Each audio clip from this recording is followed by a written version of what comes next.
It's the Worldwide Sports Radio Network. This is the MD's Fantasy Football Show with Dan Mater. Giving you the X's and O's of all things fantasy. On the Worldwide Sports Radio Network. Welcome in for the second edition of the MD's Fantasy Football Show on the Worldwide Sports Radio Network. As always, I'm your host, Dan Mater, and we're going to be talking about the late window of games for Week 3 and all the fantasy analysis and injury reports that come up with that. And I guess we had a pretty good first show because, well, we're still here. We didn't get fired in day one, so that's the good news. That's the silver lining moving forward. It was not the silver lining for the Jacksonville Jaguars last night's game, though. So we had the show, 12 o'clock to 1:30 yesterday, same time as today. And we wound up about, 45 minutes to an hour later. All of a sudden, news came in that DJ Chark was not going to be available in that matchup. He was not going to play. So all of a sudden, everything changed from a fantasy purpose standpoint. And that's a good note to bring up. Make sure you're following us at BellyUpMDFF Show on Twitter, because we do player news update notifications all throughout the day, every single day. So we will have you up to date on those things. So he goes down, and all of a sudden, Keelan Cole is looking at a higher target share than we were expecting. Laviska Shenault looking at a higher snap share than we were expecting. Figured James Robinson was going to be more involved in the game, and it would have knocked down Gardner Minshew since the last time we talked in the rankings a little bit. Now, we update those rankings, and we're going to have more updates throughout the weekend. They'll be finalized for you guys by Sunday morning. But you can go to check them out now, bellyupfantasysports.com. And like I said, they'll be updated and ready to go because we have a lot of injuries that will impact those rankings moving forward every single day. So this is one of those instances where that happened on the fly. So all of a sudden, Gardner Minshew losing his top target, even in a plus matchup, was not somebody who would have been so high on our list, would have been somebody who would have been so high to stream. So things change on the fly. That's why you have to stay up to date. That's why I encourage you to follow me at BellyUpMDFF Show. But for those of you out there who are DJ Chark owners, and maybe you're disappointed by him being out because the early reports that day were for him trending in the right direction. Well, guess what? The one silver line that you can take out of last night's game was that, boy, they did not look like the same offense without DJ Chark than they were with in the first 2 weeks against better defenses, better teams. The Colts and the Titans, they look pretty good. So even though DJ Chark wasn't getting all this targeted volume that people wanted him to have or expecting him to have coming into the season, well, we got to see what Gardner Minshew, what that Jacksonville Jaguars offense looks like in what should have been a matchup that they should have at least been had, or at least been able to move the football. And they look like they struggled without having DJ Chark out there because all of a sudden, Keelan Cole, Laviska Shenault, who's still raw, still developing, they don't have a deep threat that defenses have to worry about when you take DJ Chark out of the equation. You saw that in last night's game with the Miami Dolphins. They didn't even have Byron Jones on the field last night. But they had no problem with squeezing this Jacksonville team. And the Dolphins played better defense last night than we've seen them play all week, and that has a lot to do with no DJ Chark. So if you're worried about him, you see his importance on the field. You see why they need him, and you see why if you're in a position to go ahead and buy low on Chark moving into Week 4, do it. Do it immediately. If somebody's still panicking after this, do it.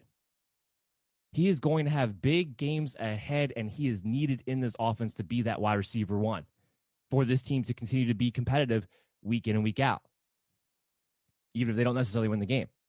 So that was my big takeaway from that, was that showed how important DJ Chark was, in case people out there were still nervous about him, nervous about the target share he's had up to this point. Now, let's talk about the players that are actually in the game. James Robinson, big game out of him. He did not disappoint. 11 carries, 46 yards, 2 touchdowns. He would have had more carries, but the game script, of course, was not in his favor once Miami got up 21-7 at the half. And I think this is the big takeaway about James Robinson, especially moving forward. 6 catches for 83 yards on 6 targets. So he's the guy. There is no Chris Thompson. He was worked in a little bit in this game. He did wind up with 6 targets too, but most of it came in that fourth quarter where they just went no huddle and they're like, all right, we're just going to throw Chris Thompson back there. Chris Thompson's not a guy who is a specialized third down passing back in this offense right now. It's not an automatic situation where here comes Chris Thompson, 2-minute drills. Here comes Chris Thompson and third downs. That's not what's happening. And if James Robinson continues to produce the way he did in the passing attack last night, I don't see why it would start anytime soon. He does a great job of making the first guy miss. He does a great job of bouncing off tackles. He does a great job with really pretty much everything that he's been doing so far. The only thing in his game that I don't see to this point is that he doesn't necessarily have the big play breakaway speed, but he has good balance. He's shown good vision, and he's shown good hands. I talked about it yesterday going into the game that James Robinson was going to be a guy that I think was going to wind up being the pickup of the year. That case just continues to get stronger. And the Jaguars are going to continue to be a team that will be more competitive than not moving forward. Well, Robinson's going to continue to be an RB2 moving forward as well, especially in havable matchups like against the Miami Dolphins in this game.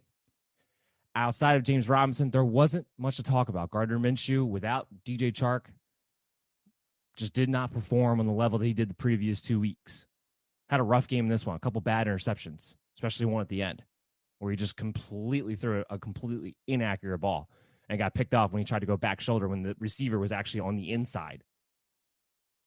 So just a miscue there. But Keelan Cole wasn't really able to take advantage of DJ Chark not being in the lineup as far as volume standpoint. He only had 5 targets in this game. Both Chris Thompson and James Robinson were ahead of him in that target department. It was Chris Conley who was the big target monster, I guess, quote unquote, of the day with 8. But he only turned that into 3 catch, 34 yards because he's a mediocre receiver at best. Laviska Shenault had 5 catches, 6 targets, but only 33 yards. And he didn't really get involved in the running aspect in this game like he had done previously, which is why I said hold your horses on Laviska Shenault. I like him down the road. He's going to keep continuing to get better. But if you're reaching this place where you thought the Shenault belonged in your lineup, I'm telling you right now, you're reaching unless you're in, 14, 16 team leagues. Moving forward, is Minshew going to be a streaming quarterback in certain matchups? Yes. James Robinson is going to be an RB2. But once again, the only receiver I really want to own is DJ Chark. Keelan Cole's just a guy who clearly needs Chark, clearly needs to be the second fiddle because he clearly needs to be in situations where he can have the better matchup against the not top corner of the opposing team in order for him to have his good games or even just decent games. I think a lot of that showed up in this game against the Miami Dolphins last night. So now you take it on the Dolphins side of the ball. Ryan Fitzpatrick was not the streamer, and he would have stayed. He was the guy that we said he could be a streamer for the week. He was not the streamer we were hoping for. He does get 2 touchdowns, but only 160 yards. But this was mostly just due to game script. I expected it to be a kind of a back and forth, higher scoring game. And when the Jacksonville Jaguars offense never really showed up and never put any pressure on the Dolphins team, well, they had no issues just running the football. And they were running the football with Myles Gaskin. I never thought I'd see a day where Gaskin would walk away with 22 carries in the game, but that's exactly what happened. Now, it wasn't efficient. It wasn't pretty. 22 carries for 66 yards. It was only 3 yards a carry here. They still brought in Jordan Howard at the goal line later on in the game, so that still wasn't going to Myles Gaskin. And he just, he fell in for another touchdown. That's all he's doing, though. He only had 3 carries in this game. Myles Gaskin is the lead guy. It's not even close. I don't even know if it's a committee anymore. After watching last night's game, in a pro run game script for the Miami Dolphins, which isn't going to happen very often this season, it was Gaskin who they gave the ball to a lot. Matt Breida only had 3 carries for 4 yards in this matchup. And as far as the receiving game goes, that was also Gaskin once again. Now, that didn't surprise us. We saw the 7 targets last week. He gets 5 targets in this week. Actually tied the team lead in targets amongst all pass catchers. Devontae Parker was the other guy who had 5. Again, not efficient. 5 catches, 29 yards for Gaskin there. But he becomes somebody who I guess is going to have to be a not feel so good flex guy. I'm not going to want to depend on a Dolphins running back in my starting lineup week to week. But he's a guy who definitely is in a situation now moving forward that you can go ahead and plug and play. Yeah, 100%. If he's going to be the lead guy, and this isn't even going to be a committee with Matt Breida and Jordan Howard anymore, outside of Jordan Howard getting the goal line work, yeah, he's gonna have flex appeal. He's going to have a safe floor when you talk about half point, full point PPR leagues. He's the one getting the catches too. I don't get it. I'm not in the Dolphins practice, so I don't know what's going on there. But I just, from the talent of a Jordan Howard, from the talent of a Matt Breida, from what they did this offseason to bring those guys in the first place, to see Myles Gaskin week 3 being head and shoulders the lead guy, I don't understand it. I don't think he's the most talented back there, but clearly that's who the coaching staff is going with. So that's what we have to go with as fantasy owners. Parker was a little disappointing in this game. I was hoping for a better turnout given the matchup. But again, unlike the Jaguars, on the flip side, the Dolphins, they didn't have to throw the ball that much this game. I mean, Fitzpatrick only had 20 attempts. Parker comes in, 5 catches, 69 yards. Had he gotten a touchdown, it would have been a little bit better. But they did target him, want to be a pass interference. It set them up for what wound up being the Jordan Howard touchdown in this game. Better days are ahead for Devontae Parker. The big thing you have to take away is that, once again, he got through another game without re-aggravating the hamstring issue. Now he gets to have 10 days off before they have to play again. So he's going to get healthier and healthier right now as the season's going on. And he's going to keep coming back to be that wide receiver 2 that you drafted him to be. Still 5 catches, 69 yards in this game. Gives you a decent floor of your half-point, full-point PPR leagues. You are not going to lose this week because of Devontae Parker's performance. Let's put it that way. And I love the fact that he has 10 days off now. Now we might see Parker really fully healthy heading into week 4, and that's going to be a big help. Outside of Parker, there really was another pass catcher to be noteworthy of. A lot of people wanted to stream Mike Gesicki going into this week. We had him at tight end 10. He only winds up for 1 catch for 15 yards. Thankfully, that 1 catch for 15 yards was a touchdown. That was the first touchdown in the game. Thankfully. Otherwise, it didn't look too good for Mike Gesicki. He saved your fantasy day on that touchdown. And when it comes to tight ends, all you need is a touchdown to have at least a decent performance. So even though it winds up not getting you into double digits, no matter what scoring format you're in, again, kind of like Devontae Parker, because he scored that touchdown, you're not going to lose your week because you started Mike Gesicki. And just no one really expected a blowout on the Miami Dolphins as far as game script goes heading into this heading into this game. That was just a big reason why some of these guys didn't perform to the level that we were expecting them to. It was nice to see Preston Williams get into the end zone, but Preston Williams, if you have this guy on your team, you're not going to be able to do anything with him right now. But if you have this guy on your team, unfortunately, I think he's somebody who's welcome to Flushtown. Prepare to be flushed. He's not getting targeted. He's not the guy. At last year, to this point, for the first 8 weeks of the season, with the same quarterback, a different offensive scheme, but the same quarterback, he was getting the same amount of targets as Devontae Parker. He was getting split in. He looks healthy. He looks fine. But through the first 3 weeks of the season, as far as a volume standpoint goes, he's just not involved in this offense right now. So that's something we're going to have to look at going forward. I do think because of his talent, I think because this team will be in more game scripts where they have to come back from behind than not, I think it could lead to Preston Williams getting more involved down the road. But right now, you can't be clogging up a bench spot with Preston Williams on the back end of your roster at the moment. Just can't. That pretty much wraps it up for our Thursday night recap of these guys moving forward. So now we can go ahead, turn around, get into the games that we did not get into in yesterday's show. Like I said, the late window games, the late afternoon games, the Sunday night game, the Monday night game.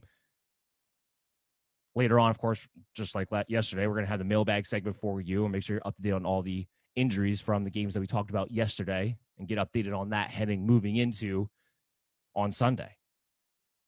So we started off with the Jets and we started off with the Colts as far as our coverage goes.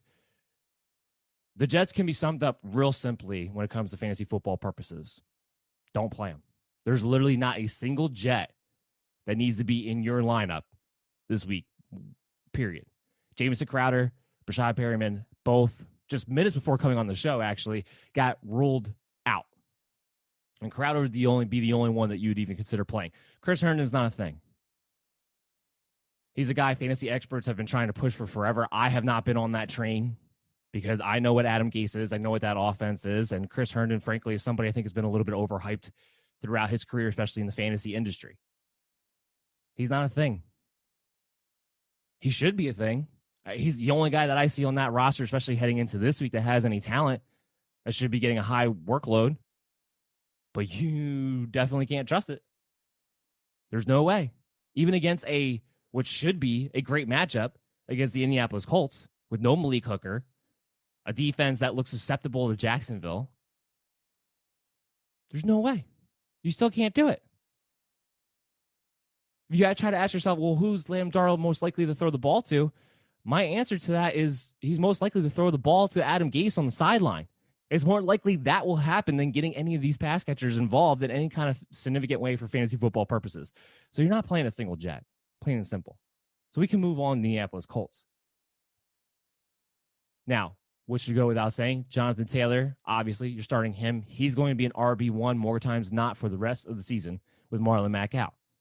And in this matchup, it should be very pro game script for the running game with the Colts. We have Jonathan Taylor as RB4 on the week. He makes our top 5. He's a must play, not just for redraft leagues, but he's a guy that I want for if you're coming up and trying to make some DFS lineups. He's the guy that I want in there this week. He had 26 carries last week. Pretty good chance that he gets somewhere close to that number again this week. And it also means there's a good chance Nyheim Hines isn't going to be very involved again. Now, should he be more involved than he was last week? Yeah, that was weird. Him only getting 1 touchdown, it was such an extreme from week 1. Where Nyheim Hines went from somebody getting 2 touchdowns, being as involved as he is, to only getting 1 touch last week. Now, can you play Nyheim Hines this week? No. We have him as RB38. That puts him well outside the flex territory. But do not drop him. The Colts, they had a pro run game script last week. They're going to have a pro run game script this week. There's going to be matchups where the Colts are going to have to come back from behind, where Philip Rivers is going to drop back and throw the ball 40-plus times, and they're going to have to run their spread. I call it the Philip Rivers spread offense, where the ball only goes about 5 yards past the line of scrimmage, or they're playing jackpot like you used to do in the backyard as kids, and he's closing his eyes and throwing the ball straight up in the air, hoping somebody on his team comes down with it. That's the only time he throws the ball more than 5 or 10 yards past the line of scrimmage, it seems like at this point, because he's got a noodle arm. Plain and simple. So better days are ahead for Nyheim Hines, especially when you're talking about half point, full point, PPR points. It's not going to be this week, though, because it's just the game script's not going to be in favor for Nyheim Hines to play a ton. Just plain and simple. So that brings us to T.Y. Hilton. Now, T.Y. Hilton is a bit of an animal here. Again, it's pro game script, so we do expect there to not be too many. I wouldn't be surprised if Philip Rivers only threw the ball between 20, 25 times in this matchup. And that brings us to T.Y. Hilton lineup being a wide receiver 38, even though it's a great matchup for the Jets, against the Jets. However, I have to say, if you're the T.Y. Hilton owner and you feel like you can't play him against the New York Jets, I don't know who you're going to play T.Y. Hilton against this season. Who are you going to feel comfortable playing him against if you don't play him against the Jets? So while I have him ranked at wide receiver 38, and he's not a must-start for me based off of that ranking, I will say to you, the fantasy owner who has T.Y. Hilton, I would be okay playing him if I'm you. Because, like I said, if you can't play him against the Jets, I don't know who you're going to play him against. You have to play him against the Jets. You have to hope he gets a touchdown, hope he gets at least 70 to 80 yards with that touchdown. And then you got to turn around and sell him for whatever you can. I know Paris Campbell is gone, so I know that's supposed to be relinquishing some targets in theory. But this team's going to be built around Jonathan Taylor moving forward, and I've talked about this a ton. Maybe it changes a little bit with Campbell being out, but my big thing is that if T.Y. Hilton was not going to be the slot wide receiver, he was not going to be Philip Rivers' Keenan Allen then. He's going to turn into Mike Williams. And we all know how disappointing Mike Williams was from a fantasy standpoint last year. That's what T.Y. Hilton's turning into. It's not Michael Pittman turning into that role. It's T.Y. Hilton. And even last week, like I said, it was, they didn't have to throw the ball very much. But even then, with Campbell coming out of the game, Hilton still didn't play the slot very much. It was Zach Pascal with Pittman on the outside. If that continues, I just don't see a path where Hilton's going to have a floor that's going to make you comfortable playing him. He's going to become at best a boom or bust option moving forward. That's just where we're at this point with Philip Rivers' career. I can't trust him to get the outside receiver the ball consistently. So I think you got to play T.Y. Hilton this week. I think you got to hope he scores, and I think you got to hope that you can sell him off for a legit, maybe package him with something for a legitimate wide receiver too moving forward. As far as any injury news in this matchup, we talked about Crowder. We talked about Brashad Perryman. On the Colts side of the ball, Jack Doyle, he did come back and practice in a limited capacity. He's expected to be a game-time decision. Myself, and I think almost every other fantasy owner, expert out there, I think I can speak for all of them when we say, keep Jack Doyle out. Let Mo Alie-Cox be a thing. Let him take over. It is finally time for the Mo Alie-Cox monster dream to be realized. It's time.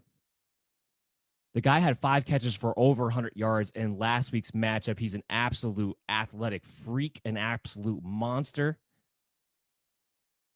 And as me and several others have been waiting for this for the last couple of years, waiting for the chance that he was going to have to finally be able to break out and play a significant amount. With Jack Doyle gone last week, he finally got to do that, and he finally got to show what it is that he can do. You want to talk about tight ends for the future who might be in the top 5 for fantasy football purposes, dynasty, redraft, however, whatever format you play in, this is the guy. I'll touch on that. If you're in dynasty leagues, whatever you got to do to get Mo Alie-Cox on your team, especially if you need a tight end, figure out a way to do it. Get him before it's too late, because he's going to blow up if he continues to get the opportunity to play. So I speak for behalf on the fantasy industry when I say let Jack Doyle sit this week and let Mo Alie-Cox be a thing. Plain and simple. So you're not going to have Paris Campbell. You need weapons. You need playmakers. You need guys that Philip Rivers can actually reach. And he's so big, when Philip Rivers does his little jackpot deep ball throw, it's actually more likely he's the guy who's going to be coming up with it. So he might be able to get away with it. He's a much better athlete, a much better natural receiver than Jack Doyle. His blocking skills have come a long way. They still have a long way to go, but they've come a long way to the point now where I think it's time that Mo Alie-Cox be a thing. So I speak for everyone. Let Jack Doyle sit.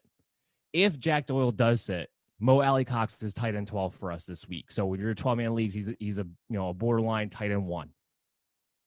And he's going to be one of my favorite plays to do in DFS this upcoming week, without a doubt. So please, I beg you, Frank Reich, let Mo Alie-Cox be a thing. So we're going to move on. We're going to move on to the Panthers. We're going to move on to the Chargers game this week.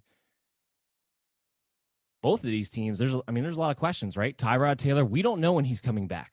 He was advised that it would be indefinitely. We still haven't gotten a determination exactly if he is going to miss the rest of the season. But what we do know is that for week 3, Justin Herbert will be the starting quarterback. Now, he was impressive for a rookie against the defending Super Bowl champs in a game in which he did not practice with the first team because he was not expected to play. Found out minutes before the game that he had to play. And here's what I will say about the Chargers. They stayed aggressive. They did not fall back into their shells when they found out that Justin Herbert was going to have to be the guy to lead them down the field. They stayed aggressive in an attack mode against that Kansas City team. If they continue to do that just from a play caller standpoint, regardless of who the quarterback is, they'll do a lot better because they were not in attack mode against the Bengals with Tyrod Taylor. Now, I don't know if that was the difference or if it was just week 1 against the Bengals and the Chargers felt like they could play a simplified offense and still win that game. Maybe they didn't want to show the Chiefs everything on tape of what they had in their arsenal, and maybe this was just part of the game plan. But here's what I can say is that I'm not a big Justin Herbert fan. I know what he is from Oregon. He's not a guy who's consistently accurate. He was a guy who consistently broke down in pressure. I saw none of the weaknesses I saw on tape from him coming out of college, saw none of those weaknesses this past Sunday against the Kansas City Chiefs. None of those weaknesses. He was composed that entire game. I've never seen Justin Herbert actually be composed when playing against a better opponent. He was more accurate than I had ever seen him be. I have to give him credit. Now, it's one game, and I haven't totally changed my opinion on him in one game. But for fantasy football purposes, against the Carolina Panthers, I think he's interesting from a DFS standpoint. Now, I do think the Chargers are going to come in this game, and their game plan is going to be to run, because I think that's all they have to do.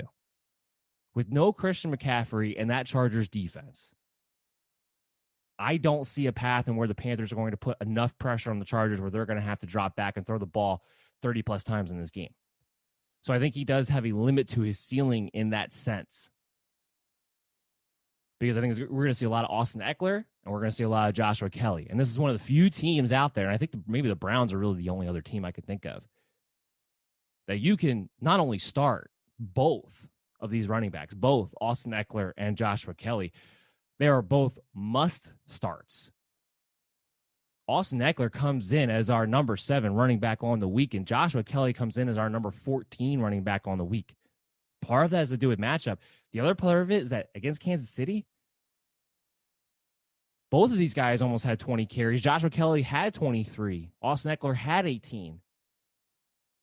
The week before that, Austin Eckler had 19 carries. Joshua Kelly had 12. This is a run-first team. This team is going to be up there with the San Francisco 49ers. They're going to be up there with the Baltimore Ravens as far as the most run-attempted teams out there. They're going to be right there with those two teams by the end of the year. That's what their offensive game plan is for this season. They are going to lean on that running game. And Justin Herbert does a couple of things for this team. One, he opens up the passing game again for Austin Eckler because he does like to dump it from the running backs. Remember, he's coming from that Oregon system, which is still a version of the old Chip Kelly system. Not the exact clone, but is a version of it where they are built around checking it down to the running backs and hitting the slot wide receivers. So that passing game for Austin Eckler does return with Justin Herbert in the lineup, and that was what propels him to be in the RB1 discussion in the top 10. It also opens up the door for Keenan Allen to get back on track after his abysmal week 1 of really not being involved in the game plan. Something I expected under Tyrod Taylor is why Keenan Allen is one of my bust wide receivers on the year, thinking that Taylor was going to be starting for most of it. And I thought that was going to be a byproduct of that. Well, now that might not be the case. Frankly, after that game against Kansas City, I don't know how you go back to Tyrod Taylor no matter what happens. But even with this injury now, you may not even have the option at any point this season. We don't know yet. But Keenan Allen, it becomes our wide receiver 7 this week because he's going to get targeted. Even if they only throw the ball 25 times, 28 times in this game, Keenan Allen's going to be the lead targeted guy. And as long as he's getting a good enough volume, he's going to have a good enough floor. And then we combine that with the matchup with the Carolina Panthers, he becomes a top 10 wide receiver. He might even wind up in our top 5 if Devontae Adams and Julio Jones, both guys that we're going to get you updated on, talk about in a little bit, can't go. And that's a possibility. So he might even be getting pushed further up our rankings, further up our wide receiver 1 chain if those guys are going to be out. Which brings us to Mike Williams. This goes back to last year with Phillip Rivers. Mike Williams becomes wide receiver 48. Now, he wasn't involved much against Kansas City Chiefs. Some of that was to do with the game script. But some of that is also the quarterback that you're dealing with. I think we're dealing with a young version of Phillip Rivers. I think that's what we're dealing with Justin Herbert, frankly, as far as how the offense is going to work at the very least. Which means not a lot of target for Mike Williams. So in this matchup, can he hit that one big play? Yes, he can. Which is why I don't mind him for DFS purposes if he's priced right. But for redraft, his floor is literally 0. That's his floor. Literally 0. So that's what I would worry about. Because if it's a game in which they don't throw the ball that much, Mike Williams might walk away with 4 targets on the game for 1 catch for 15 yards. And I would be worried about that happening in this game. So I'm not going to be playing Mike Williams. There are definitely better options out there with much higher floors out there for your lineups this week. He's purely a boom or bust threat. The guy we do like in the top 10, though, for the tight end position is Hunter Henry. Again, kind of similar thing to Keenan Allen. Justin Herbert likes to attack that middle part of the field. So that's the slot receiver, that's the tight end, and the running back. So Hunter Henry falls into that mix. He's the one guy that, whether it's Tyrod Taylor or whether it's Justin Herbert, he's the one guy in this offense that was completely safe. And his fantasy value, frankly, doesn't change one way or another, because both Taylor and Herbert are like to target the tight end when the opportunity presents itself. So he's that one safe guy that I don't think the quarterback changes anything for him from a fantasy perspective. And we like him as a tight end one. We got him as a must play. I know that the tight end statistically for the first 2 weeks hasn't been lighting up Carolina.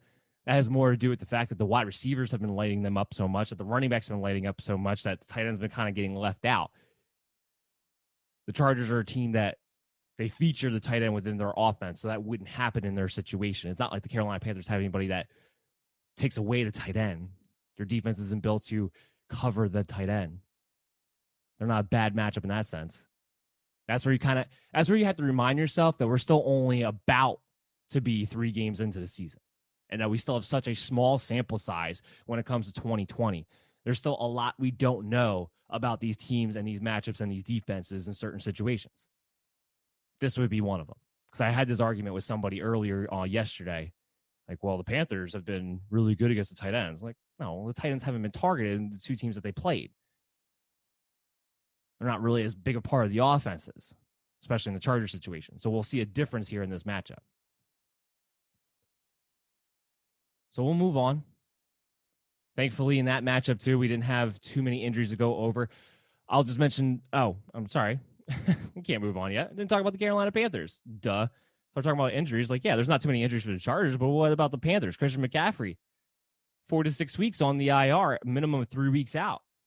So what do you do about Mike Davis? What's Mike Davis's value? Mike Davis's value is running back 18 for us on the week.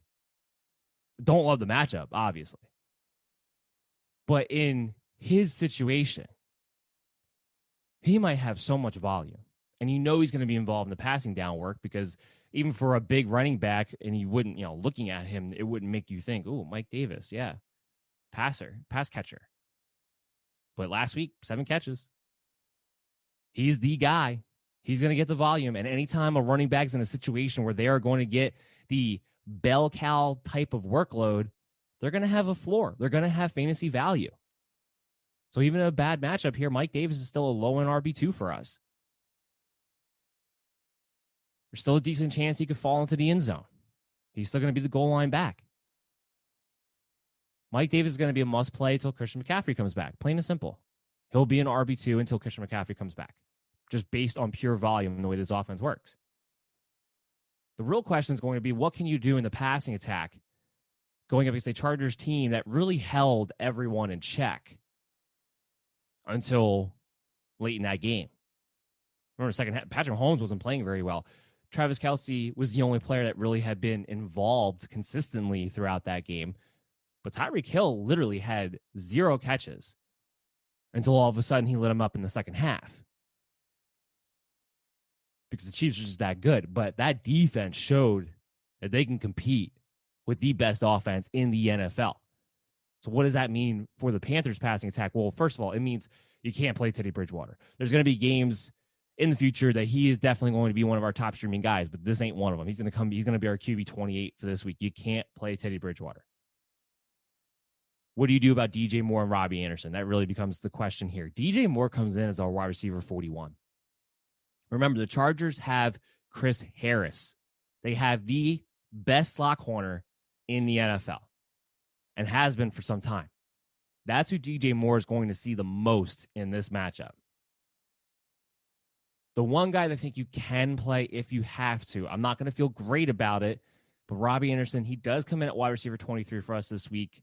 He does come in as a low-end wide receiver 2, high-end wide receiver 3 type, mostly due to his big playability. You saw Tyreek Hill eventually took enough shots, and he was able to get one. It's still not a great matchup for Anderson. He's still going to have a low floor in this game, but he's gotten double-digit targets each of the first 2 weeks. I expect the Panthers to have to come back from behind.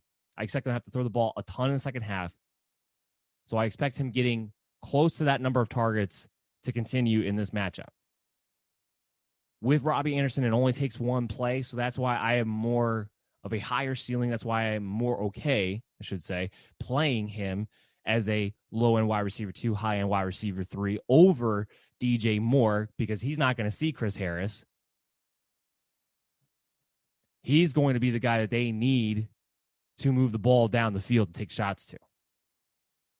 So that's why I think you can play him. But again, keep in mind in this game, you have to temper expectations and you have to realize that his floor it's pretty close to the bottom against his defense. So just with caution, but you can play him in this game. Now we can move on past this matchup. We can move on now to Tampa Bay. We can move on now to Denver. What do you do with Tom Brady? I think you got to keep him. I think you have to keep him. Keep in mind, with Tom Brady, we have not seen this offense actually have all of its weapons healthy. I know they all played in week 1, but Mike Evans was definitely limited, definitely hindered by that hamstring injury against the Saints. And then in week 2, Chris Godwin goes down. He doesn't play because he had a concussion show up late. Evans is healthy. Godwin's back. And if last week was any indication, it looks as though Leonard Fournette has taken over the job. Once Ronald Jones fumbled, that was it. It was all Leonard Fournette's backfield. I went back and watched that game. I wanted to see, was it, did Leonard Fournette just get hot? Was it a hot hand thing? Or did it look like he usurped Ronald Jones? It looked like after that fumble, he usurped Ronald Jones. That's what it looked like to me. I still think Jones is going to be involved, though, in this offense. I don't think Leonard Fournette starting this week is going to be the guy getting 20 carries and all of the receptions. I do think that day is going to come. But I would caution against being overly confident that's definitely going to be this week. Now, I do think Leonard Fournette belongs in your lineups. I got him at RB20 on the week, so I have him as a low-end RB2, high-end flex play. He definitely belongs in your lineups. There's a Denver team that gave up a good amount of yardage and a touchdown to James Conner last week against a team that has just as bad, if not worse, of an offensive line than Tampa Bay does. So this isn't a matchup that scares you off of it. It's a banged-up Denver defense, plain and simple, with a really banged-up secondary. So that's why I think Mike Evans, Chris Godwin, they'll be fine. We have Evans coming in wide receiver 21, low-end wide receiver 2. We have Chris Godwin at wide receiver 11, so a low-end wide receiver 1. So you definitely, not that you weren't going to, but you can definitely play them with confidence in this game with a banged-up Denver team. Brady, I don't think you can play him this week. We have him as QB 26. We got to see him with all of his weapons. We got to see him get aggressive. Now, I don't think he has fallen off the cliff. Like, let's say, a Philip Rivers. Let's say, a Drew Brees, especially after that Monday night game. I don't think he's fallen off the cliff, even though he's looked a little rusty. I think he's taking more time than maybe people realize he was going to need to adjust to a new situation.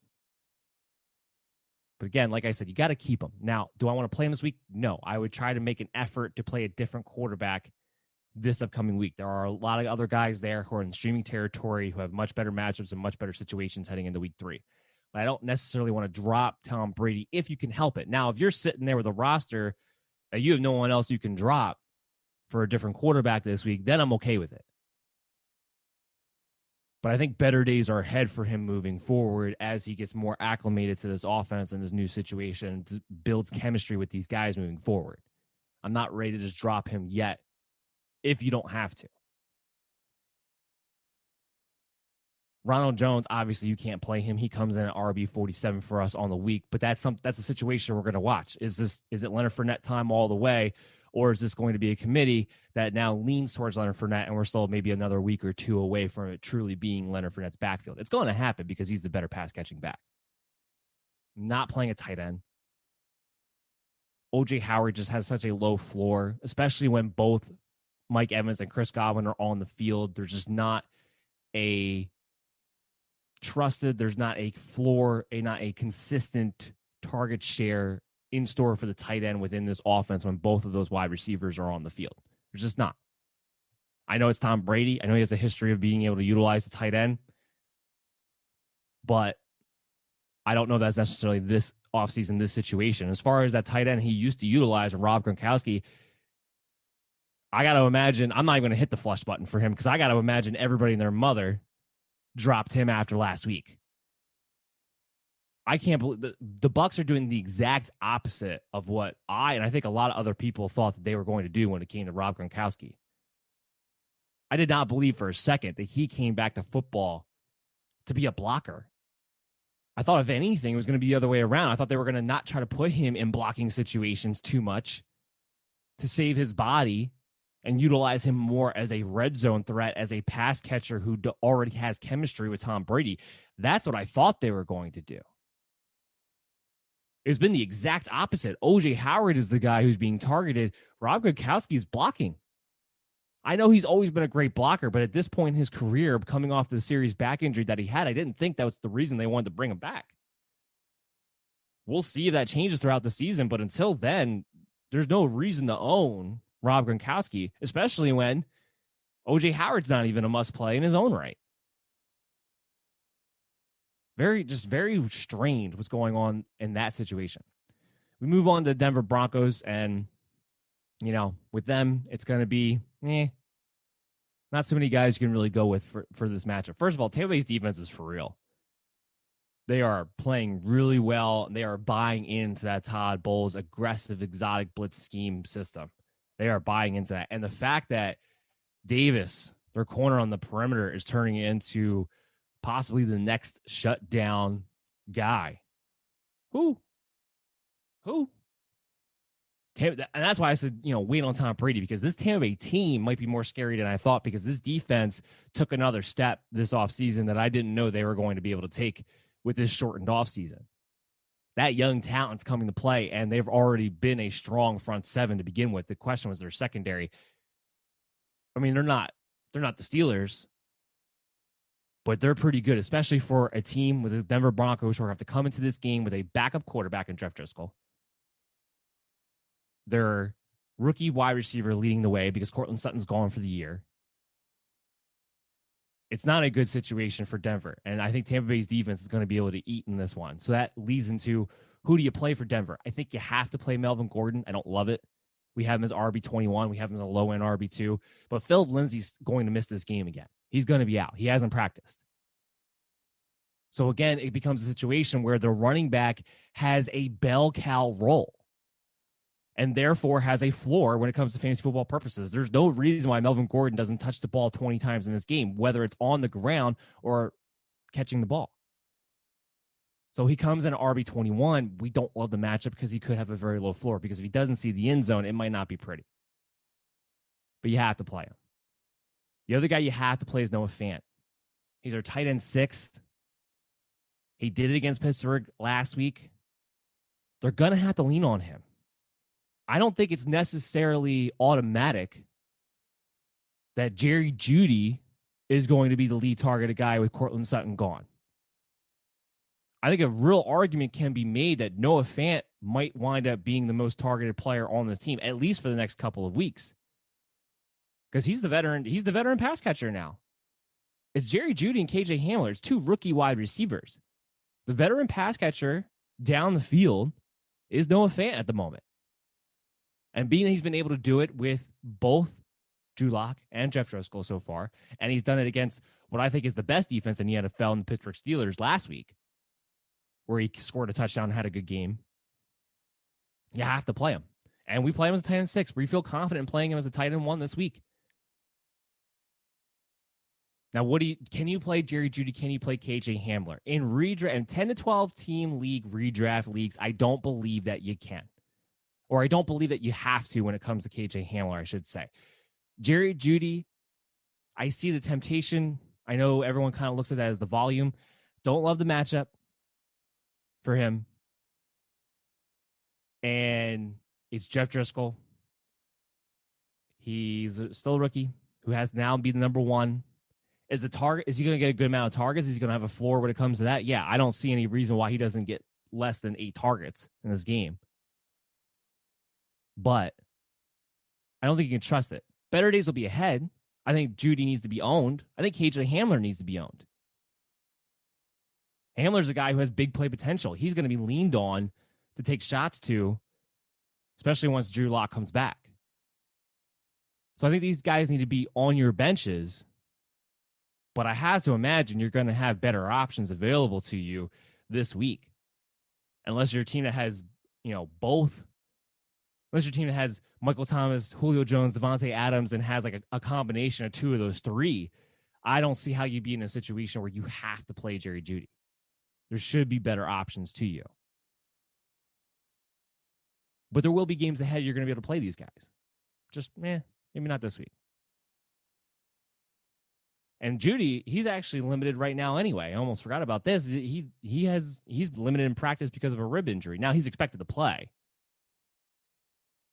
But he's also going to be a little nicked up heading into this matchup. We got to go to a quick break. When we come back, we are going to have the previews for the Detroit Lions. We're going to have the previews for the Arizona Cardinals, Seattle Seahawks, Green Bay Packers, New Orleans Saints, Kansas City Chiefs, and the Baltimore Ravens. And then we'll take another quick break, come back. We'll update you on the injuries, and we're going to get you to that mailbag segment. Remember, the mailbag segment, you can always contact us on social media at BellyUpMDFF Show, or you can call the MD Nation hotline anytime, day or night, 609-362-2480. Leave a voicemail, leave a comment, your rant, question, whatever it is. We're going to help you out. We're going to get your fantasy teams rolling. So we're going to take a quick break, and we'll be right back after this. It's the Worldwide Sports Radio Network. You're listening to the MD's Fantasy Football Show on the Worldwide Sports Radio Network. And we are back with the MD's Fantasy Football Show on the Worldwide Sports Radio Network. Remember, the best way to listen to the Worldwide Sports Radio Network and the MD's Fantasy Football Show and all the great content that's available here, because there's a lot. Download the app on Android, Worldwide Sports Radio Network, or on iOS, WWSRN.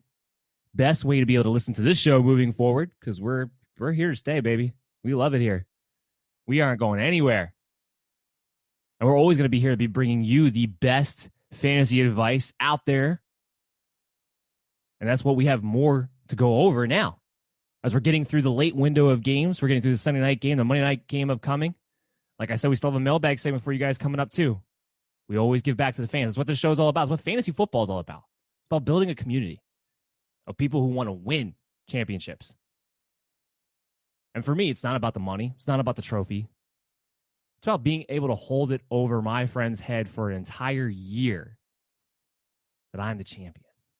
And that's what I want everyone who's listening to this show or watching this show on the Worldwide Sports Radio Network to have that feeling, especially after this year, after 2020, to finally have something to be able to hold over someone else. No, I know that sounds bad. But when it comes to your friends, it's expected. That's what it's all about for me. The money's nice. The trophies are nice. Telling everybody that I'm the best, that's priceless. And that leads us into the Detroit game, the Arizona Cardinal game. The fantasy impacts of this game, this might be an ugly one.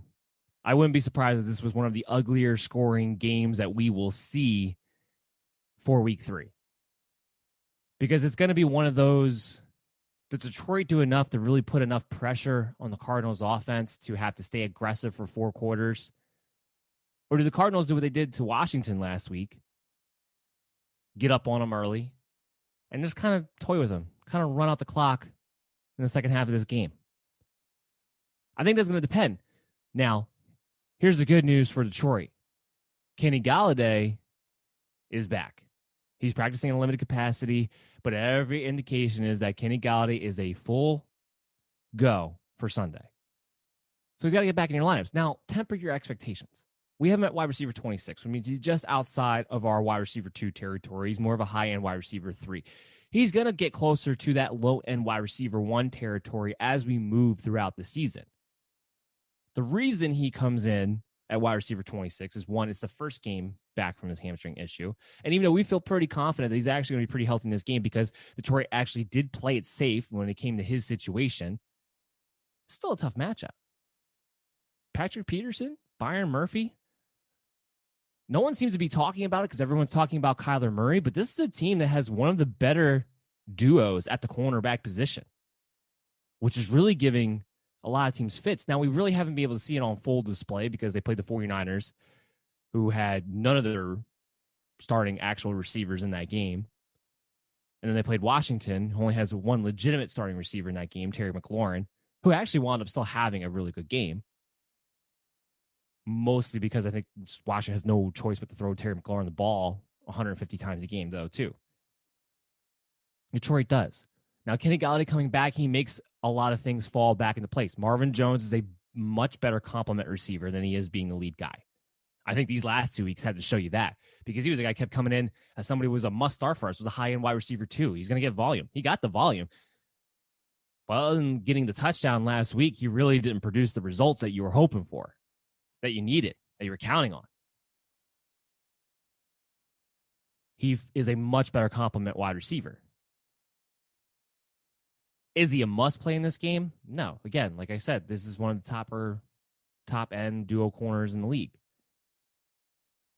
But am I fine with him playing as a low-end wide receiver 3, especially if you're a team who's nicked up by injury, which you very well could be heading into this matchup?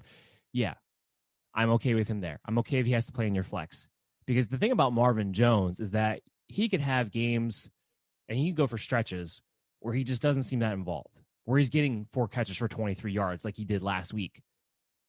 But he also has those games where he'll get 2 to 3 touchdowns in one matchup and just win you the whole thing on his own.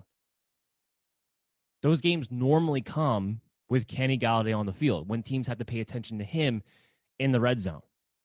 So because he has that ceiling, Marvin Jones is okay to play as a boom or bust option in the wide receiver 3 if you don't have a better option. But Kenny Golladay is the only must start for us because he's Kenny Golladay. He's one of the most, I think, underrated star receivers of the NFL, quite frankly. Does that mean he could play Matthew Stafford? I think you have better options. He just hasn't looked right. Now, with Golladay coming back, maybe that changes things. Maybe he's able to get going again. Maybe he starts to look like this Matthew Stafford from a season ago.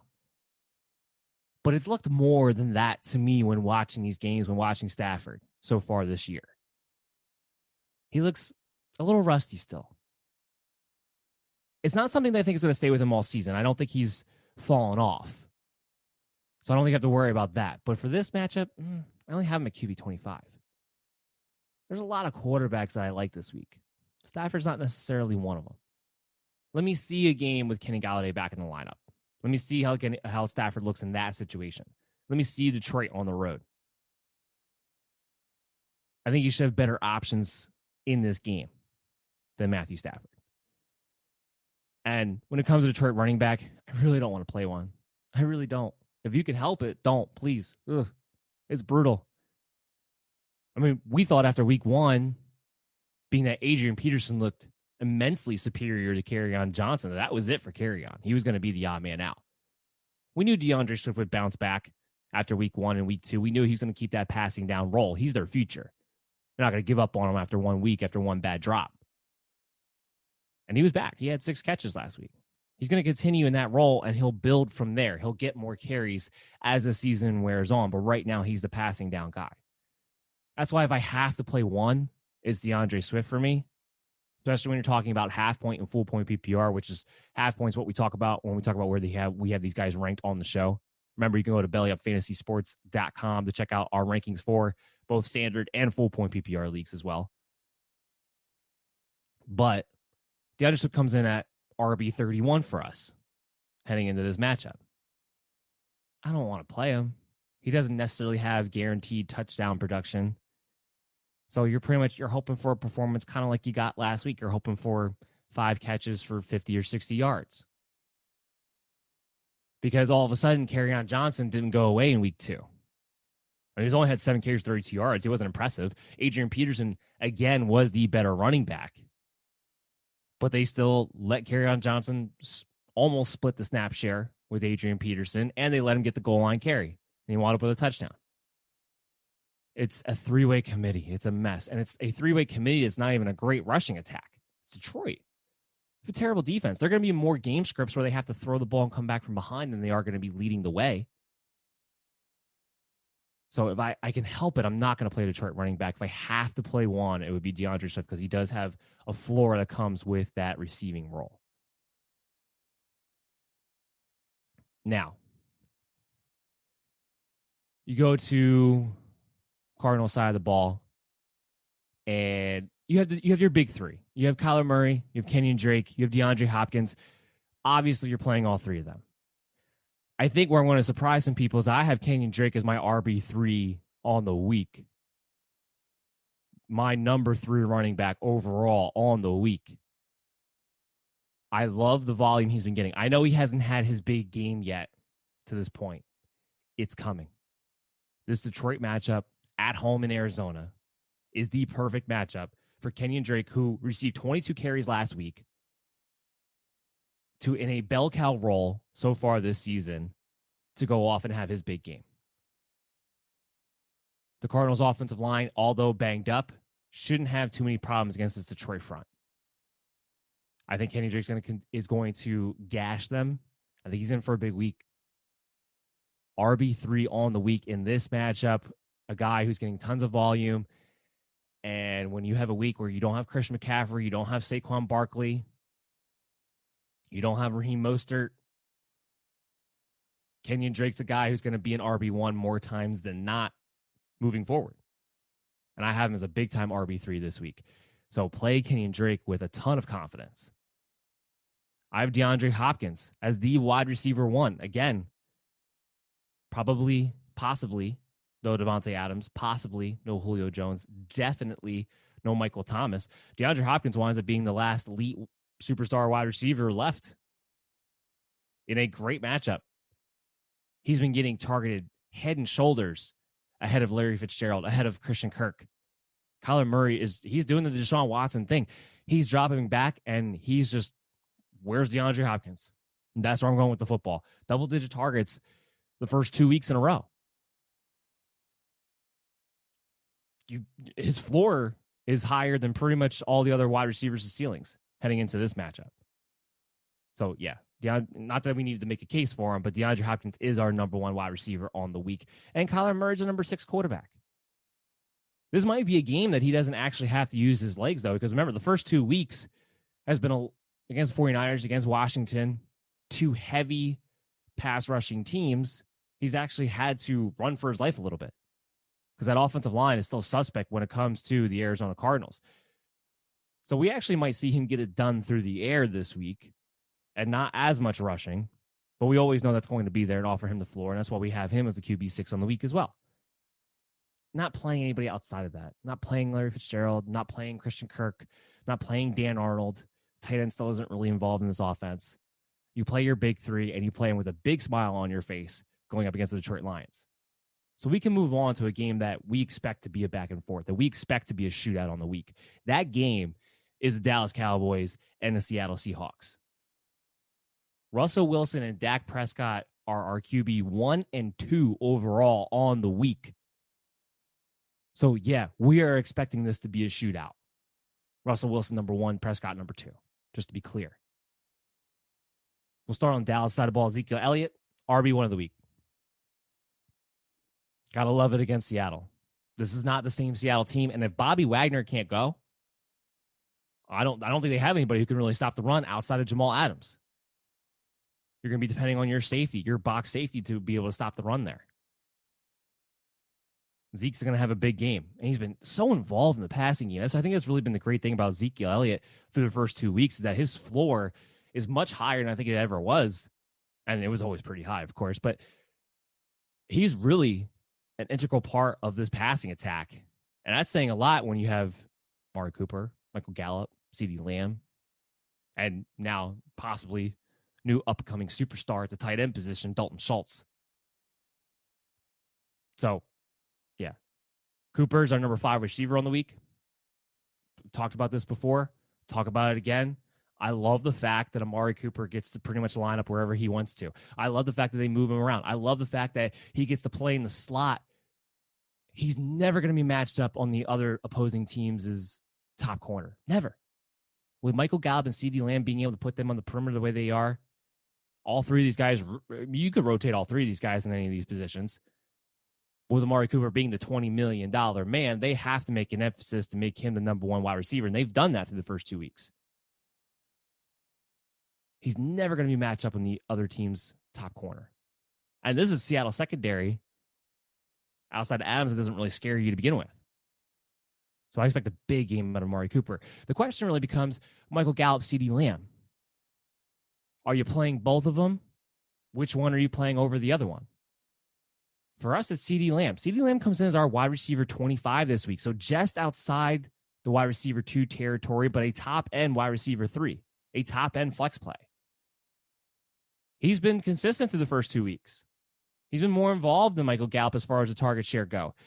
Michael Gallup might wind up being the odd man out, not because he's not good, not because his offense isn't going to have high volume where all three of these guys are going to be able to eat in matchups, because they will. But he might wind up being the odd man out because it seems like Michael Gallup is the guy who's getting relegated to being matched up against the opposing team's top corner, unlike Cooper, unlike CeeDee Lamb. So Michael Gallup's kind of getting thrown to the wolves a little bit. That's why he's not a must-start for us in this game. He's wide receiver 39. Now, he definitely has flex potential, and I like what his ceiling could be in this matchup. So he's definitely somebody that I would contemplate, depending on what my options are, possibly being in my lineup. Because, again, like I said, I think this is going to be a shootout, so there's going to be enough for everybody to eat. But if Dalton Schultz is also going to get involved, and CeeDee Lamb and Cooper are getting the better matchups against the corners, that's kind of why Michael Gallup's gotten left out the first 2 weeks. I wouldn't be surprised if it happened again this week against Seattle. So that's why he's the one wide receiver. He's the one pass catcher on Dallas. It's just not a must start for me.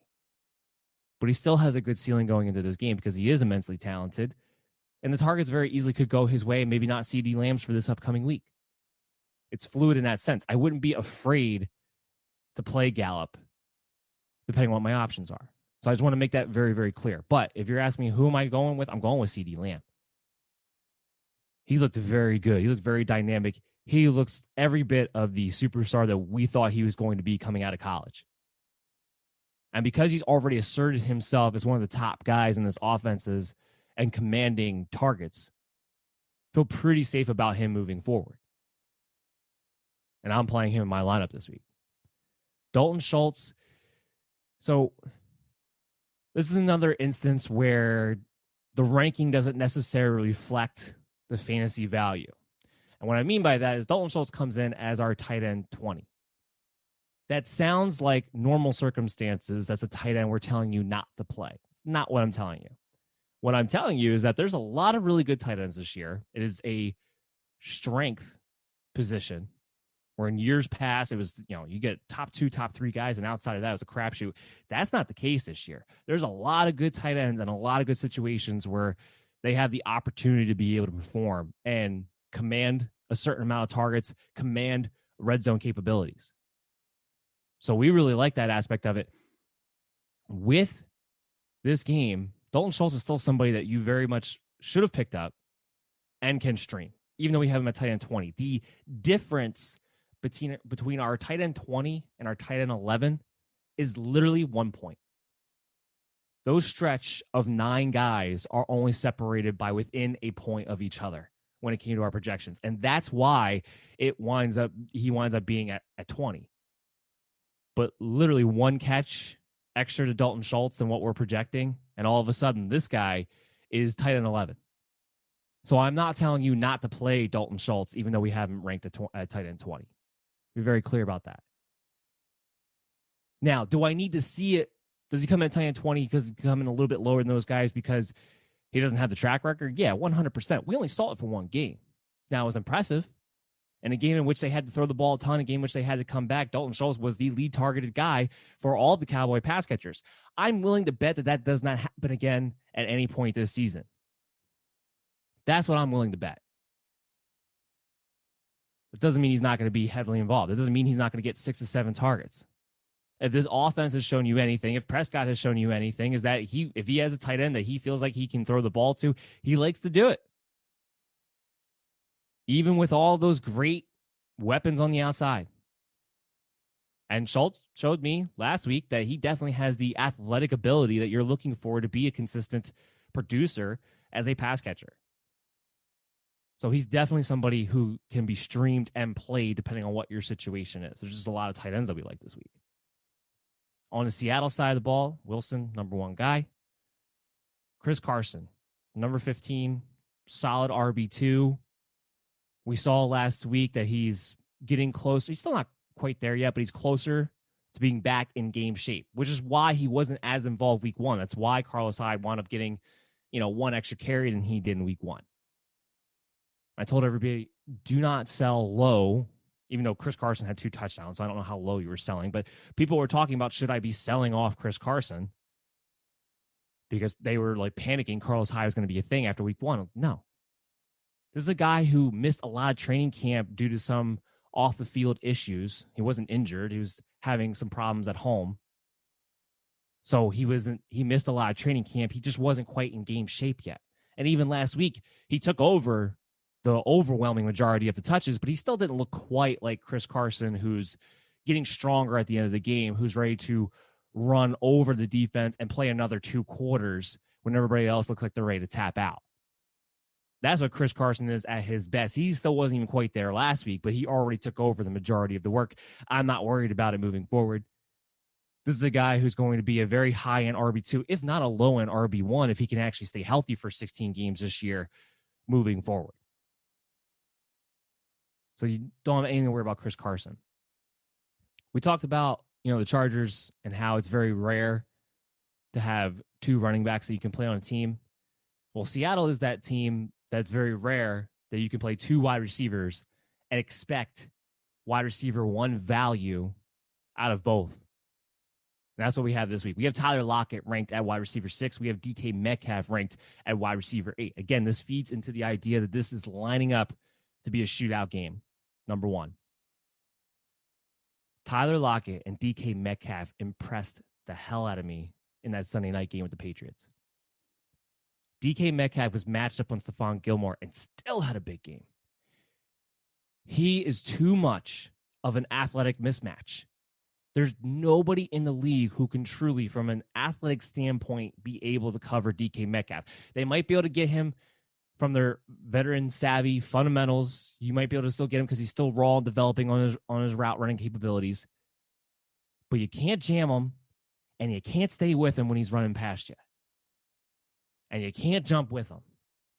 He is athletically, he's just more dominant. He could be more dominant than any other wide receiver in the NFL from a pure athletic standpoint. He still has a way to go in his route running. He still drops easy passes here and there. But man, you can't stand with him. And with Tyler Lockett being the safety blanket with his playmaking abilities and his speed burst in this offense and his trust with Russell Wilson, he's a guy who's always going to have a high floor. We haven't even seen him get targeted deep down the field and getting taken shots too. That's going to come too. And I'm willing to bet it's going to come this week. Love Tyler Lockett. Love DK Metcalf in this matchup. Love them both. I'm just not. So when it comes to Seattle, I mean, the only position on their team that I'm not playing, I'm just not playing the tight end. Their tight ends just not as involved. I mean, first of all, Russell Wilson's not cooking, quote unquote. From everybody out there, like, let Russell Wilson cook. First of all, I hate that anyway because it's just a stupid notion. Because if you think Brian Schottenheimer is ever going to become a guy who throws the ball 40 plus times a game, you don't pay attention to what Brian Schottenheimer has done throughout his career. So that's why I get annoyed by it. Like, get a clue. Will they be balanced? Will there be more games where he gets into the lower 30s on a more consistent basis as far as pass attempts go? Yeah.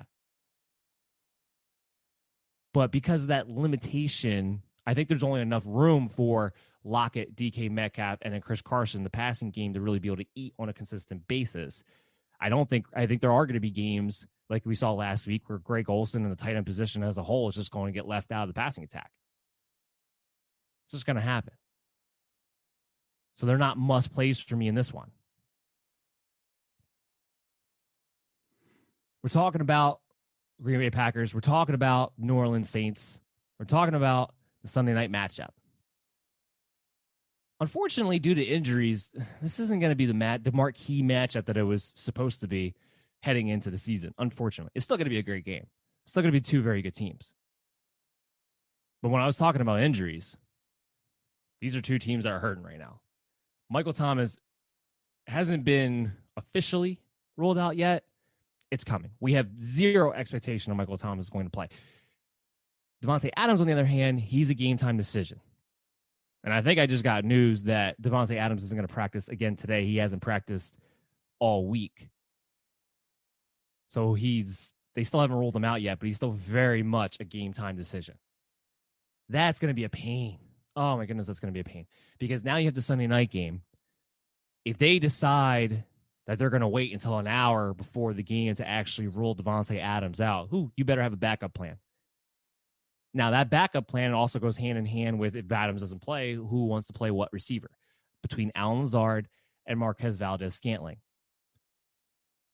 I could put a number on it for you. I could rank them for you. But frankly, their value's the same. We have Allen Lazard ranked a little bit ahead of Marquez Valdes-Scantling, even though Scantling has outproduced him the last 2 weeks. But Allen Lazard's still playing ahead of him as far as the snap count goes. When they go to two receiver sets, Allen Lazard is still the second receiver out there. It's not Scantling out there. So we have Lazard ranked a spot ahead of Marquez Valdes-Scantling, just like we did last week. But really their value's the same, which is they are both wide receiver threes. They're both wide receiver threes if Davante Adams does not play. Now, if Adams does play, I think they fall back to being more high-end wide receiver fours. Because this is a tough Saints secondary. I know that the Raiders were able to move the ball, really all because of Darren Waller and Josh Jacobs in the fourth quarter. And offensively, they played a much better game, or were able to produce much better results than I expected them to be able to do so against that Saints defense. Now, the Saints defense was out in the field a lot in that matchup because the Saints offense kind of let them down. Drew Brees kind of let them down. Could that be the case again? Yeah, it could. But I know the Saints defense is very talented. It's not a matchup I necessarily want to try to attack. So unless Davante Adams is out, I don't want to play Allen Lazard or Marquez Valdes-Scantling at all. But they do have to become wide receiver threes, at least flex plays, if Adams is out. And if you are an owner of Davante Adams, you need to own, I would say you need to own one of these two, or at the very least, somebody who's playing in the Sunday night game or somebody who's playing in the Monday night game, because you're going to probably need a backup plan, unfortunately. Unless, the Packers give the fantasy owners a gift and actually rule him out before the 1 o'clock games, but I don't know that's going to happen with this being the Sunday night game. So that's something you really have to watch. Make sure you're following us on Twitter, at BellyUpMDFF Show, because we're going to keep you up to date on that. But Lazard, Scantling, wide receiver threes, if Adams does not play. If Adams does not play, this is going to become Aaron Jones's game. Now, again, this is a Saints defense that's very difficult to run on. But we did see Jacobs have success wearing them down in the fourth quarter. And frankly, even if Adams does play, they might already be game planning for this to be Aaron Jones, especially after the week he had last week, but also because even if Adams does play, he's going to be banged up. He's going to be limited. He hasn't been able to practice at all this week. He's going to be hindered by that hamstring if he's out there. He might even wind up being more of a decoy than anything else. So the game plan this week is going to have to be centered around Aaron Jones and what they're able to do through the running game, through the running backs. Because remember, this is a team that will pass it to the running backs a ton, especially when Adams isn't out there. I don't think Aaron Rodgers is a much play this week. He comes in at QB 11, so he's a borderline QB1, a borderline starter, but I don't think he has this, especially without Adams, I don't think he has the ceiling that you're usually looking for out of a QB1. So I don't think he's a must play. You can play him, I don't think he's a must play because he's still Aaron Rodgers at the end of the day. So the only person I'm playing with confidence in this Green Bay game is Aaron Jones.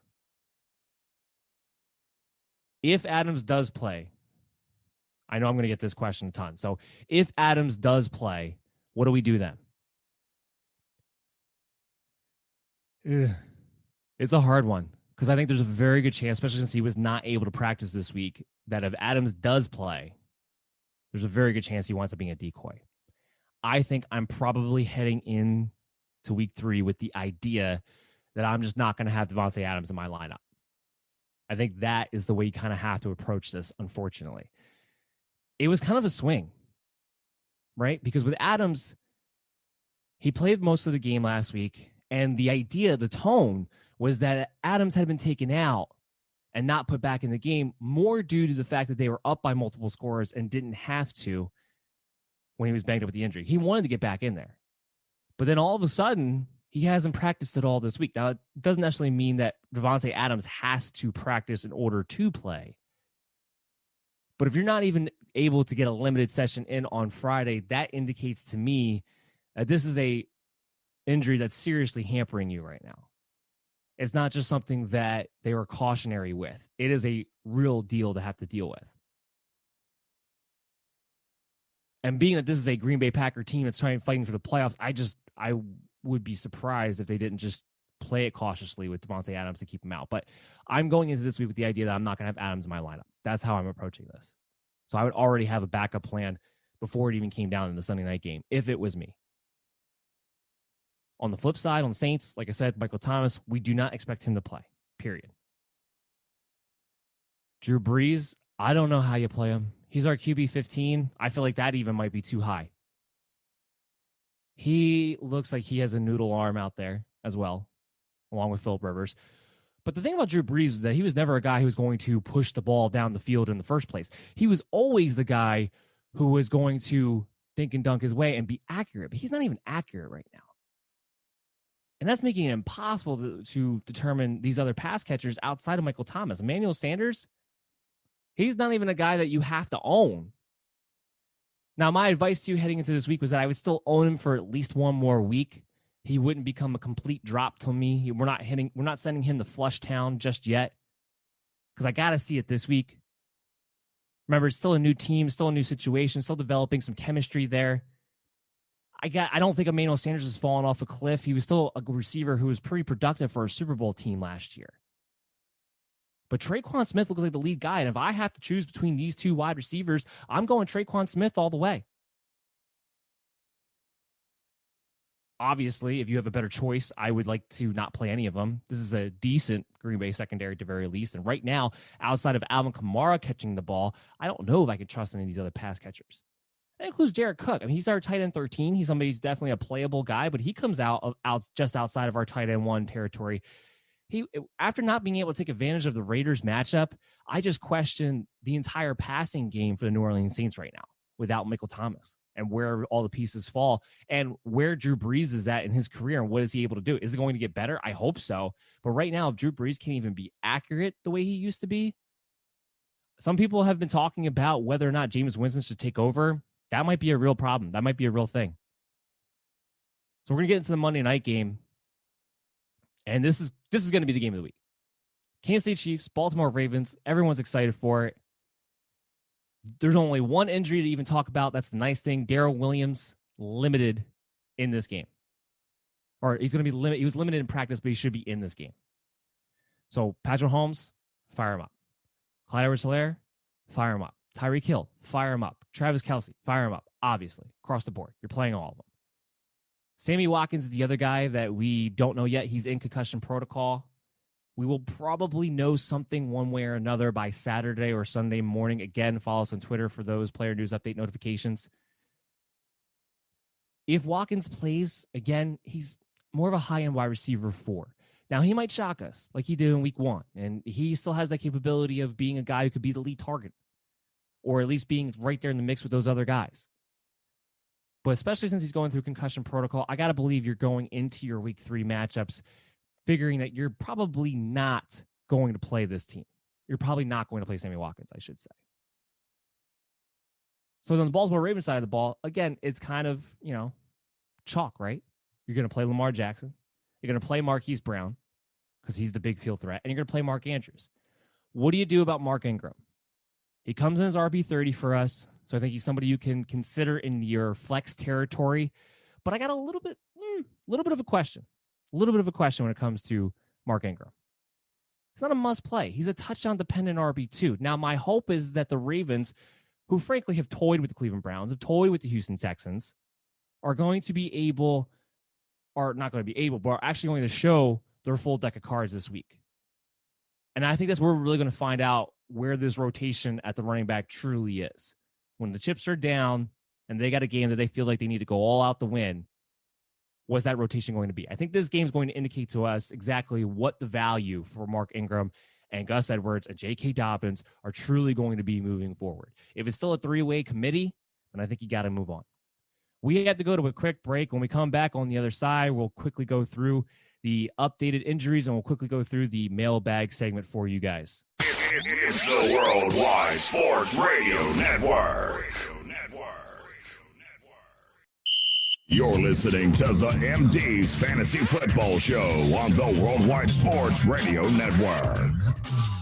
And we are back on the Worldwide Sports Network, WWSRN, the MD's Fantasy Football Show, and I am your host, Dan Mader.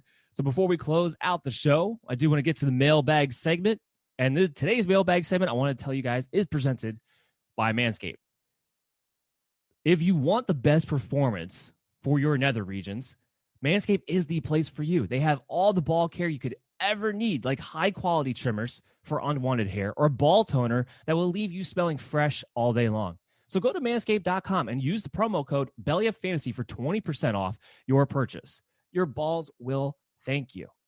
And hopefully these guys asking me these questions will thank me come Monday morning or come Tuesday after they won their matchups as well, too. So we got 3 questions for you real quick. Again, remember, if you want to get on the mailbag segment, all you have to do is contact us through social media at BellyUpMDFF Show for Twitter or Facebook. You can email us, mdsfantasyfootball@gmail.com, or you can call the MD Nation hotline anytime, day or night, 609-362-2480. Leave your voicemail, leave your comment, your rant, your question, and we'll put it on there, and we'll talk about it. And, of course, even if you don't get on the mailbag segment, I'm going to be here to help you guys out throughout the week as well anyway. So, first up, we got Jason from Facebook. He asked me, should I drop Latavius Murray for Cam Akers? It's a tough one. I had to think about this one for a little bit because Latavius Murray, we see that he's a guy that, even though last week didn't maybe go as well because of the game script, he is a guy that week 1 had 15 carries. He is a guy that even though Alvin Kamara is the lead back, he's still very much involved. And we also saw last year what happens if Alvin Kamara gets injured and gets out. What happens then? Latavius Murray comes in and he takes over and he becomes an RB1. So he's a really valuable player. Jason here, he did not mention whether or not he was the Alvin Kamara owner. I'm going to assume no if he's contemplating dropping him. Cam Akers, it doesn't look like he's going to play this week. Even if he does, this is a 3-way committee. I do believe that Akers is the one guy who has the best chance to become the lead guy at some point this season. He has the best chance to take over this backfield. I just really seriously have questioned all season long if that's truly going to be this year that happens and not, next year. Dale Henderson looked pretty good when he was able to get involved this past week. And again, like I said, we don't even know when Cam Akers is coming back. So for this week, if Cam Akers is somebody who's on the waiver wire for you, which is something that's kind of rare to begin with, I'm probably going to stay pat. And I'm probably going to hold on to Latavius Murray for at least one more week because the Cam Akers I don't believe is going to play anyway. So he should probably still be there for you if he's there now. Next up, I got a trade from Drake from Twitter. He asked me, it's funny, Drake from Twitter asked me, should he trade Drake and Allen Robinson and Dallas Goedert for Jonathan Taylor and Devontae Adams? Yes, a million times yes. And can I please be in your league?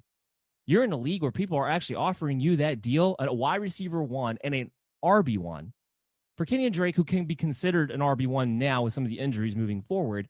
But Allen Robinson, who is a low-end wide receiver 2 that you can't trust his consistency because you can't trust the quarterback play there.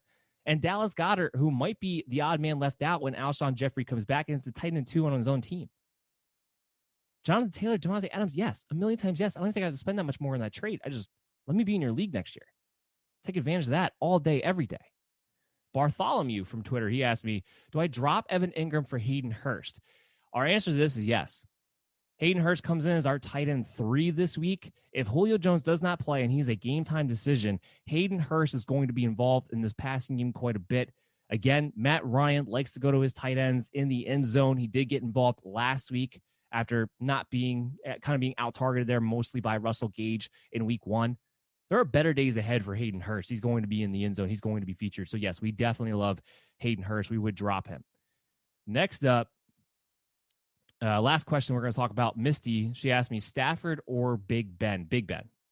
We talked about Stafford a lot already. Hands down, you go with Big Ben this week. Before we close out the show, I want to go through these injury updates for you real quickly. A.J. Brown not practicing. Josh Jacobs. A.J. Brown not practicing, not expected to play. Josh Jacobs is not practicing today with a hip issue. We do expect him to be able to go. They're just kind of playing a little bit more cautious. He got a little bit nicked up towards the end of that Monday night game. Henry Ruggs has been downgraded today. He was a full practice. Now he's a limited participant in practice. He's got listed with a hamstring and the knee. That's something we're going to have to watch. He may not be available. Darren Waller did not practice today. Did not practice yesterday, but is expected more of a rest day than anything than being an injury. He had a knee issue. Jimmy Garoppolo is expected to be out. Nick Mullins will be the starter. George Kittle is going to be a game-time decision. Remember, if he cannot go, Jordan Reed is definitely somebody that we believe that you can stream. Julio Jones did not practice. He's going to be a game-time decision.